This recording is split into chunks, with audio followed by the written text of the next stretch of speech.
Everybody thinks power wins. I bet you didn't know the secret is softness.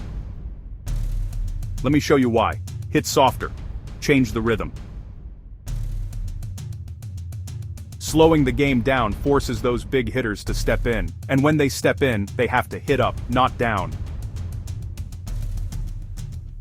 Up means loopy, low percentage returns. Make them chase short angles. Use a slice, use a soft drop, pepper in low skidding balls they absolutely hate.